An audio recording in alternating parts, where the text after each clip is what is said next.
जिज्ञासा classes professor Sudesh Tejwani unit 3 partnership act 1932 resolution of the form. इस unit में 39 to 55 section cover हो रही है, लेकिन हमारे स्टडी मटेरियल में 39 टू 49 तक की सेक्शन ही कवर की गई है। सबसे पहले डिसोल्यूशन ऑफ फॉर्म को समझने से पहले हम डिसोल्यूशन ऑफ पार्टनरशिप समझेंगे।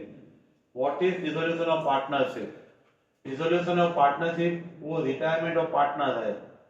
डिसोल्यूशन ऑफ पार्टनरशिप में चेंज इन रिलेशनशिप है, उसमें एक्सटिंक्शन यानी कि एंड ऑफ रिलेशनशिप नहीं है। डिसोल्यूशन ऑफ पार्टनरशिप में एबीसी तीन पार्टनर थे, ए रिटायर्ड हो गया, बीसी बिजनेस कंटिन्यू कर रहे हैं, तो यहाँ पे फॉर्म कंटिन्यू है, लेकिन सिर्फ पार्टनरशिप का डिसोल्यूशन यानी एक पार्टनर का रिटायरमेंट हुआ है। In short dissolution of partnership में कई पार्टनर रिटायर्ड होते हैं, बाकी के पार्टनर बिजनेस कंटिन्यू रखते हैं। बिजनेस क्लोज नहीं होता है, वाइंडिंग अप नहीं होता है। सेक्शन 39 डिसोल्यूशन ऑफ फॉर्म में it is the extinction relationship यानी कि end of the relationship between all the partner. यहाँ पे एंड ऑफ द बिजनेस हो जाता है, वाइंडिंग अप हो जाता है। बाद में आपको इम्पोर्टेंट डिस्टिंक्शन दिया हुआ है, dissolution of the form and dissolution of the partnership. Dissolution of form and dissolution of partnership का सबसे पहला पॉइंट है कंटिन्यूटी ऑफ बिजनेस। फॉर्म में बिजनेस कंटिन्यू नहीं रहेगा, पार्टनरशिप में बिजनेस कंटिन्यू रहेगा। सेकंड पॉइंट है वाइंडिंग अप। फॉर्म में बिजनेस क्लोज हो जाएगा, इसलिए वाइंडिंग अप करना पड़ेगा। पार्टनरशिप में वाइंडिंग अप की जरूरत नहीं है। ऑर्डर ऑफ कोर्ट है वो फॉर्म डिसोल्यूशन का बोल सकती है, लेकिन पार्टनरशिप के डिसोल्यूशन में कोर्ट इंटरफियर नहीं करती। स्कोप फॉर्म के डिसोल्यूशन में पार्टनरशिप का डिसोल्यूशन आ जाता है, लेकिन पार्टनरशिप के डिसोल्यूशन में फॉर्म का डिसोल्यूशन कवर नहीं होता है। Final closure of the books, जब फॉर्म डिसोल्व होती है तो बुक्स ऑफ अकाउंट परमानेंटली बंद हो जाते हैं, और जब पार्टनरशिप डिसोल्व होने के टाइम बाकी के partner books of account continue करते हैं। जो पार्टनर रिटायर्ड हुआ है उसको सिर्फ सेटल या एडजस्ट किया जाता है। अगेन 39 टू 44 में आपको dissolution of the form in detail explain किया है। डिसोल्यूशन ऑफ फॉर्म दो तरीके से हो सकता है, involvement of the court and without intervention, without interfere of the court. सबसे पहले without intervention of the court हम देखेंगे, उसमें दो पार्ट है, compulsory dissolution and optional dissolution. Compulsory dissolution में you have no the option, you must dissolve the firm. उसके लिए आपको सेक्शन 41 दिया हुआ है। कंपल्सरी डिसोल्यूशन में दो सिचुएशन दी हुई है। All partner all except one become the insolvent. चार पार्टनर थे, सभी चार पार्टनर है वो इंसॉल्वेंट हो गए, या तीन पार्टनर इंसॉल्वेंट हुआ तो बाकी का एक पार्टनर बिजनेस नहीं चला सकता, इसीलिए आपके पास कोई ऑप्शन नहीं बचेगा, आपको डिसोल्यूशन करना ही पड़ेगा। सेक्शन 41 में फर्स्ट है all except one all become the insolvent. Second, your business become unlawful, change in law है, आउटवे को बोध है, कोई भी वजह से आप बिजनेस कंटिन्यू नहीं कर सकते हैं, बिजनेस करना लीगली नहीं है, तो ऐसी सिचुएशन में आपके पास डिसोल्यूशन का एक ही रास्ता बचता है।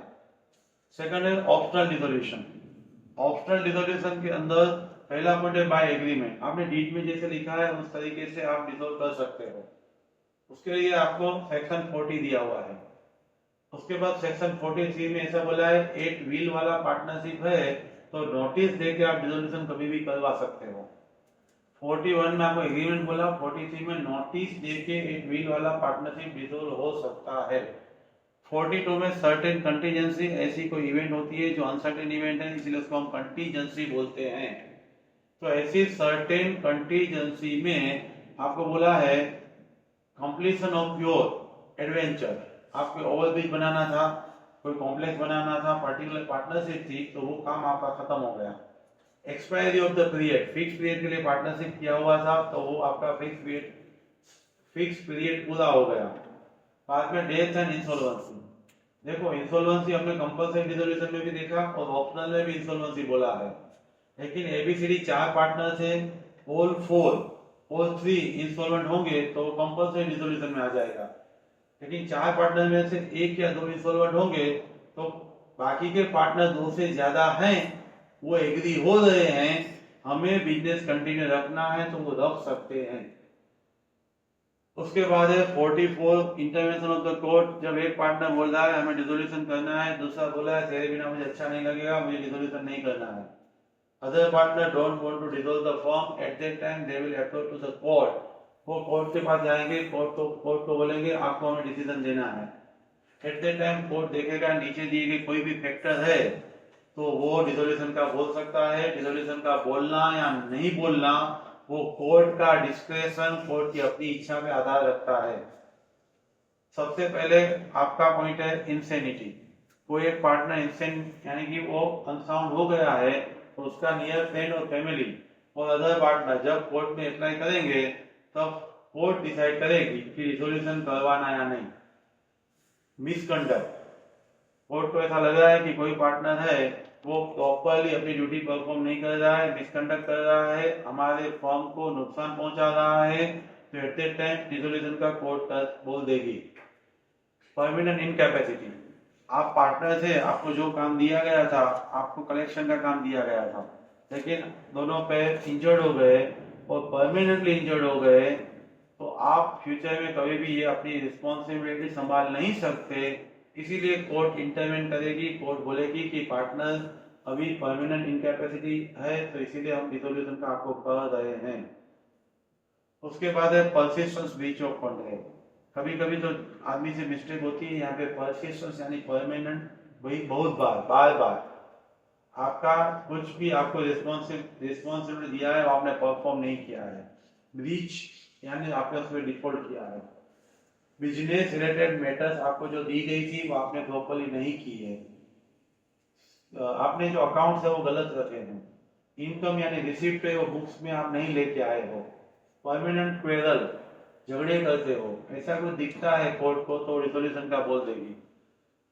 ट्रांसफर ऑफ इंटरेस्ट, पार्टनरशिप का शेयर है वो हर एक पार्टनर का अपना प्रॉपर्टी है, इसीलिए वो और किसी को प्लेज रख के लोन ले सकती है। कोई बैंक को, कोई पर्सन को उसने प्लेज दिया हुआ है शेयर ऑफ पार्टनरशिप और लोन लिया है, लेकिन जब पार्टनर लोन रिपे नहीं करेगा तो अपना share of property profit in partnership पूरा बैंक को दे देना पड़ेगा। एबीसी पार्टनर था, ए का शेयर 1/3 था, 1/3 शेयर है वो प्लेज रख के बैंक से लोन लिया और ए ने लोन नहीं भरा तो 1/3 शेयर बैंक का हो जाएगा। तो कोर्ट तभी आपको इंटरफियर करेगी और रिजोल्यूशन का बोल देगी।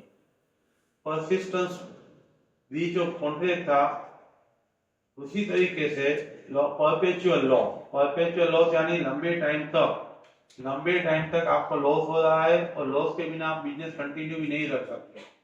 लॉस के बिना बिजनेस कंटिन्यू नहीं रख सकते ऐसे कोर्ट को लगता है तो आपको डिसोल्यूशन का बोल देगी। आगे दिए गए ऐसे और कोई भी ग्राउंड है just and equitable, like deadlock in management के बीच में कुछ कोऑर्डिनेशन नहीं है, क्या लश्कर लड़े से कहीं कोई ने खबर नहीं। Another thing, know talking terms, और किसी से वो पार्टनर से बात भी नहीं करते। Loss of substance, major property loss हो गई।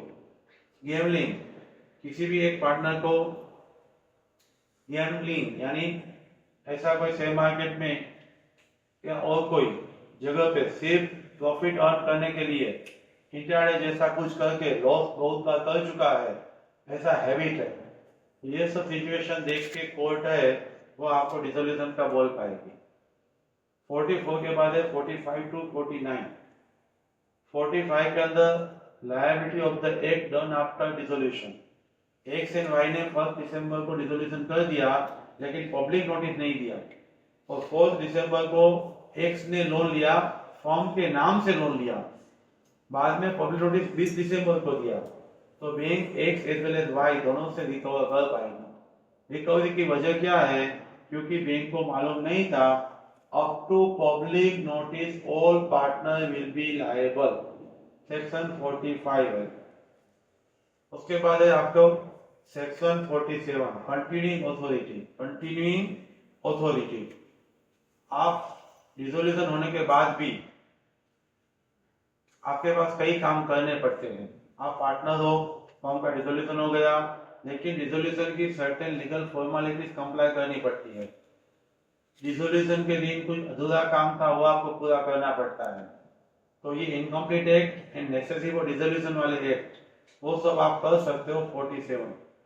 46 में आपका utilisation of the asset, partner का राइट है, partners right in utilisation of the asset. Partnership asset बेच के लायबिलिटी पे करेगी और सरप्लस बचेगा वो पार्टनर लेके जाएंगे।